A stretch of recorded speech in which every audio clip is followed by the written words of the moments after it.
Hi guys! Time check, it's 5:18 and ang aming Zoom meeting today is 5 o'clock.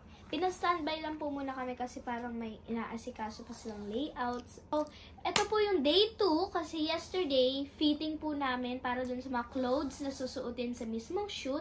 Nakasabay ng Christmas party ko na sana payagan kami. Kasi once a year lang siya. Ngayon, it's workshop day para alam na namin yung gagawin namin sa shooting. Parang naalala ko may isa akong shooting, naka 40 takes ata kami nun. Wow! Dahil lang sa pag-thinking na gano'n. Diba, Mami? Natawa po ako kay Mami. Inusog niya yung camera dito. Kita to. Sabi ko, huwag na ipakita yung Christmas tree. Hindi na ako nakikita. Sabi, yun nga yung gusto ko ipakita. Sino ba talaga mag-a-acting yung Christmas tree? Parang maganda lang yung Christmas background. Ito yung nangyayari kanina. Ito yung Ate, kita na dito sa aking camera. Parang ganyan. Ayan Yan. yung Christmas Ay, gusto ni Scarlett ganito. dito ako. Oh, di ba? Para patay. So, lagyan natin ng Christmas feels. Sabi ko, ma, di na ako kita. Iusod mo naman dito yung laptop. Kanya, may iusod yun yung gusto ko ipakita eh. Gina Next G. yarn, kanina din yung teacher ko, si Miss Gopez. Shout out, Miss Gopez. Tinatanong ko si Miss Gopez about sa exam. Sabi ko, wow, si Miss bagong manicure. Sabi niya, okay, ganito yan. Tinuturo niya na ganun yung test paper ko.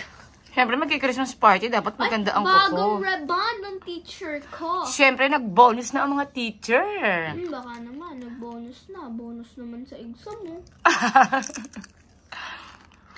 So, chika-chika muna while waiting sa aming nakaka-workshop online. So, medyo may inaasikaso pa yung sila direct. Kamusta ang school ko? Ayun. Stressability. Yung, alam mo yung feeling na nag-review ka. Ito, what I studied. Kunyari lang sa math. Sa math ha, kunyari lang sa math. What I studied, 1 plus 1 equals 2. Yung nasa exam decimals. Yung nare-remember ko, kangkong chips ni Josh Mojica, pumikit sa pagkagat, ang lutong, ang sarap. Related na related ah. Ang gigigil ako sa mga klase ko, puro kangkong chips ang baon. Parang nagpaparinig ka, gusto mong bumili ng kangkong chips. Hindi, yoko.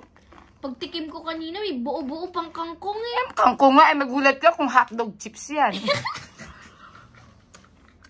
Basta kanina, para lang siya normal na chicherya. Bili lang ako chicherya sa tindahan. Bili pa ako ng 135 na kangkong chips. Nakita ko na naman siya. So, ganit. Sino naman yun? Secret. Share mo naman yung secret mo. Dalawa crush ko eh. Dalawa yung crush mo? Ba't di mo gawing 4? 4 nga. Dalawa sa school, dalawa sa ibang lugar.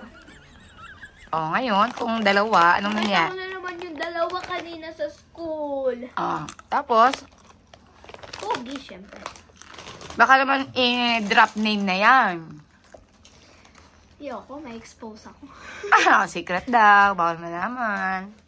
Wait lang, i-flash ko lang yung picture. Babahang? Sing! Wallpaper ko siya, kaso pinalitan ko. So, medyo matagal-tagal ang waiting natin, ano? Chika muna dito. Ano? Anong tawag doon? Chika muna. Ito po yan sa day 1. Pag na-approve ang project, day 1 is mag-aasikaso ng mga dole, yung mga requirements. Sa day 2 natin is fitting, workshop, mga look test, may make-upan sila. Kung okay na, papa-approve. Sa day 3, workshop, para ready na sa mismong actual shoot. So ngayon, buti ang workshop, hindi na kailangan pumunta sa Makati or lumuwas pa. Pwede na ang online. Sino man po yung umotot? Excuse me. Baka ikaw yun. Ang baho. Ikaw nakaamoy. Pa dito yung amoy. Sino kaya sa inyong tatlo nyor? Ikaw yun, hindi mo lang napansin. Oo nga. Ako? Nanaban niyo pa ako? Kung nga yung nakaamoy eh.